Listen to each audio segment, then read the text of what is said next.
Hey guys, para to sa mga Taurus, titignan natin na inyong reading today. Today is April 15, 2025. Okay, Taurus, tignan natin ang inyong reading. Ang inyong message today. Kumusta na mga Taurus?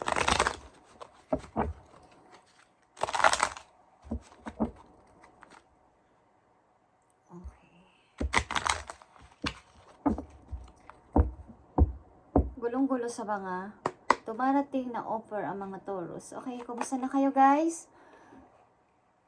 Kahit iniwan mo ako, okay lang. Okay lang.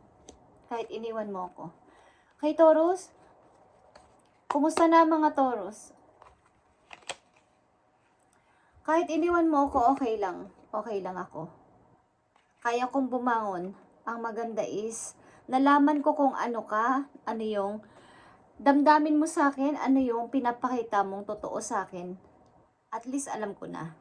Is meron akong dahilan para malaman ko kung ano pa yung mga kaya kong gawin sa buhay. Okay, Taurus? Magre-restart ako ng buhay ko. Okay? 9 of Cups. Masaya kayo sa inyo mga nakakamit o makakamit kung hindi pa to nangyayari sa inyo. At magiging fulfilled ang inyong pakiramdam. After nitong 8 of Cups, papunta kayo sa 9 of Cups. Okay? Masaya ang inyong puso. Dahil marami din naman ang, kumbaga, mapansin sa inyo at nakakakita ng inyong pag-grow. Nandito ang The Empress. Pag-restart ito sa buhay, bagong journey ng inyong buhay, Taurus. At ano pa sa mga Taurus? Justice is here. At the High Priestess. Okay? Marami akong natutunan sa nakaraan ko at kaya ko na itong i-balance. Ano man ang sitwasyon na nangyayari sa akin sa ngayon at mangyayari pa sa akin sa susunod na mga araw, buwan o taon is kaya ko na tong i-balanse. Okay? Meron kayong napagtanto o napag-isipan na tama na to. Okay? Tama na tong pagmumuni-muni ko sa nakaraan. Isasantabi ko muna tong mga may mga alaala din naman ng mga magaganda. Pero kailangan kong mag-restart sa buhay. Okay, Taurus?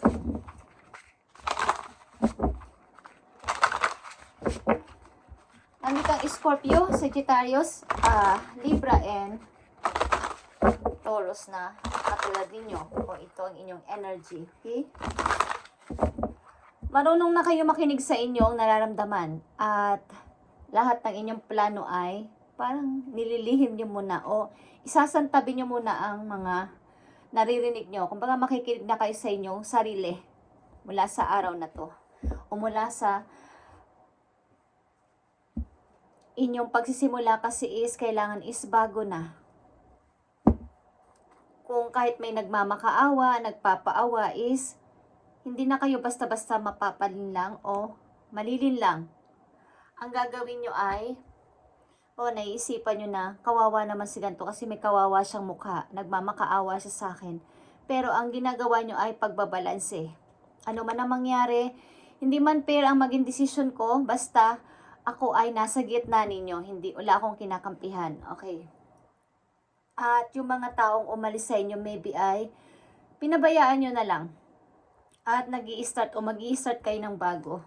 Okay, sa mga Taurus, andito ang inyong message today. Ngayon ay April 15, 2025. Okay. Para to sa inyo. At kung ito para sa inyo ay, sundin niyo kung gusto niyo guys. Okay, nandito ang tree or puno. Let them go. Okay? Katulad nito. Nauna kong sinabi sa inyo, kahit umalis ang tao na to sa akin, kahit may pagmamahal ako, o kaya marami kaming memories, alaala is, okay lang, yan ang gusto niya eh. Pababayaan ko siya sa gusto niya. Kaya nandito ang let them go. Ito ay tungkol sa mga taong mahal ninyo. Asawa man to kinakasama, boyfriend, kasintahan, o ano man tawag nyo dito o pamilya is, para itong nasunog or nawala. Parang nawalan kayo ng walang-wala, but kailangan yung palayain sila. Kung yun ang gusto nila, let them go, okay? Yan ang message sa inyo, guys. Taurus, kailangan nyo silang palayain. Masakit man, but kailangan. At kailangan nyo magsimula with your child or sa isang malapit na kaibigan na kasama nyo. Magpasimula kayo ng bago, restart. Katulad ng The Empress, okay? Magpag-grow sa sarili. Alamin kung saan kayo magaling at ipakita sa taong inyong kagalingan dito sa mga bagay na to. Kung ano man tong inyong hilig is patunayan ninyo na kayo ay mag-grow, babangon muli at sasaya. Okay? Sa mga Taurus na nandito at bibigyan ng message is, alam niyo sa sarili niyo kung sino kayo, okay guys? Ito ay general reading. At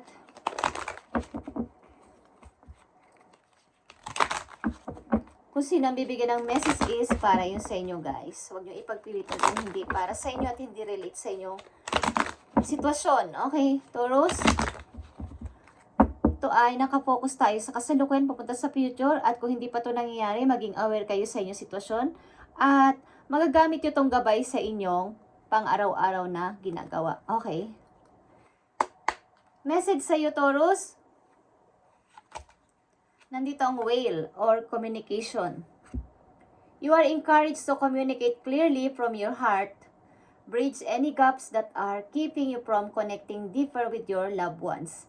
It is important to speak your truth with emotion, vulnerability, and power. Okay, maaaring kayo nga talaga ay may mga nang iwan sa inyong mahal sa buhay. Ito man ay inyong mga kamag-anak, asawa, or sino man sa mahal ninyo na nandyan sa inyong puso talaga, at kailangan ninyo ng clear communication sa kanila.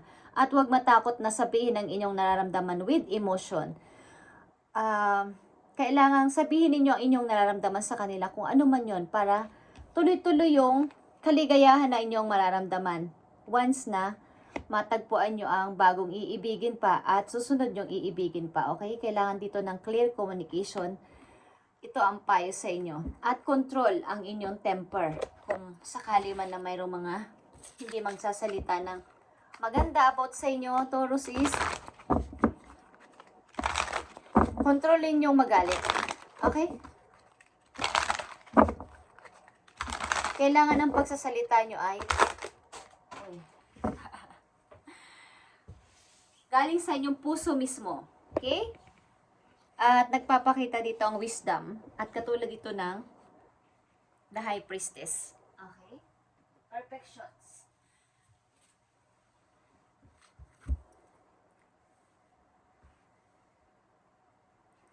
Kumbaga, hindi ka makapag-move ng tuloy-tuloy sa inyo kasalukuyan papunta sa future kung lagi mong iniisip na ikaw ay baka magkamali na naman. Baka magkamali na naman ako ng taong aking pagkakatiwalaan. So, tuloy-tuloy lang sa buhay, Taurus. At makinig. Makinig sa iyong sarili. Mula sa araw na to, sa mga plano mo ay huwag mo nang ipagsasabi kahit kanino o kahit ano man ang inyong idea na makikreate din sa inyong isip, huwag nyo munang ipagsasabi. Message sa iyo, Taurus.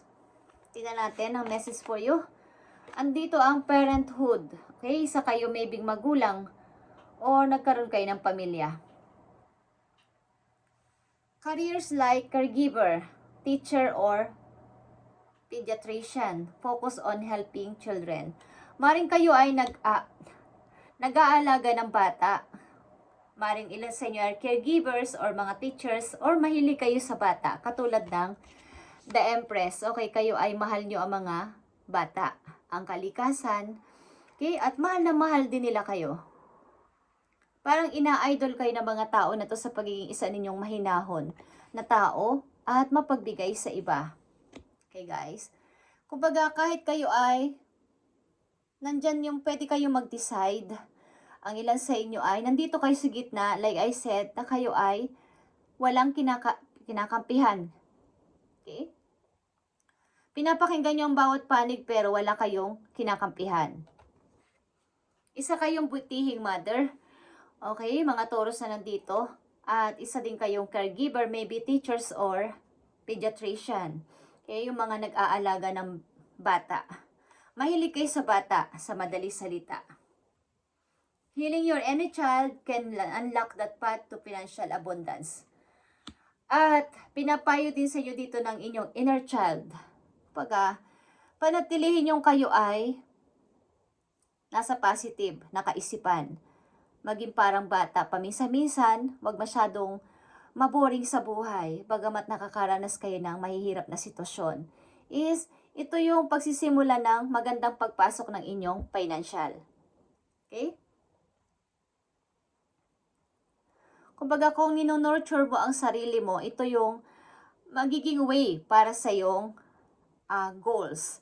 Katulad nitong The Empress. Very nurturing ang person na to, okay? At kayo ito, Taurus. Lahat sa inyo ay ginogrow nyo, simula sa inyong paa hanggang ulo. Okay? Gusto ninyo yung kayo ay perfect. Okay? Ilan sa inyo? Mahal nyo ang kalikasan, mahal nyo ang mga bata, mahal nyo ang mga hayop sa paligid. At isa kayong motherhood figure. Okay? Butihing ina sa madaling salita. Mapag-alaga.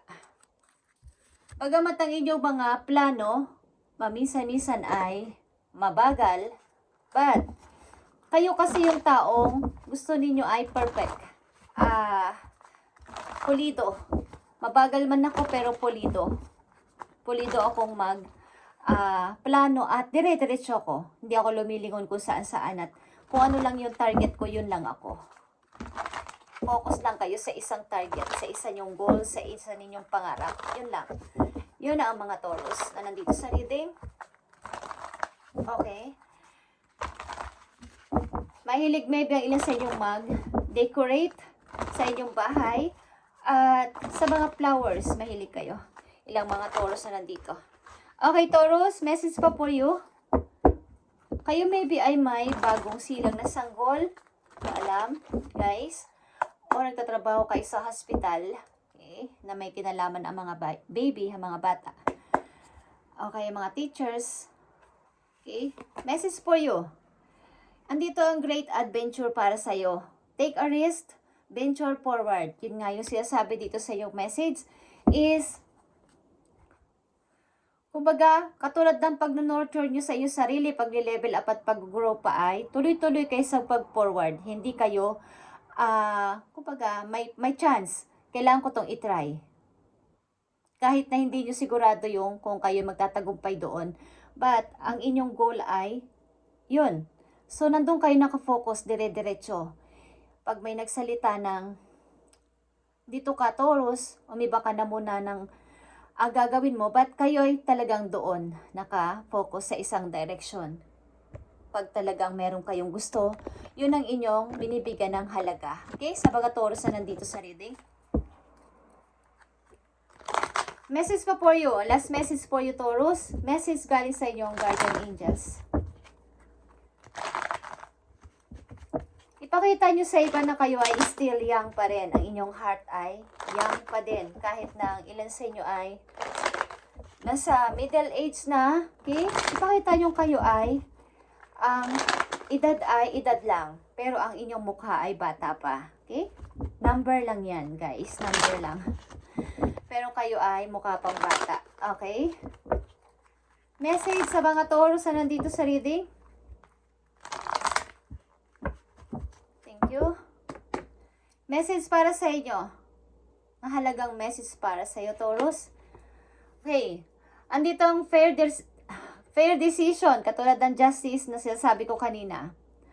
Bagamat nasa gitna kayo ay pinag-iisipan nyo talaga ang tama para sa lahat. Your angels are aware that you have concern, but be assured that there's nothing to worry about. Stand your ground and know that heaven is shining its divine light upon the situation and all is being healed. Take the time to review all the details truly. Okay, truly. Forgiveness will bring peace to everyone involved. Dito sa mga taong nang iwan sa inyo at kayo tahimik lang na person, hindi kayo nagsalita, bagamat kayo ay nag-grow sa iyo sarili at nagpatuloy, ay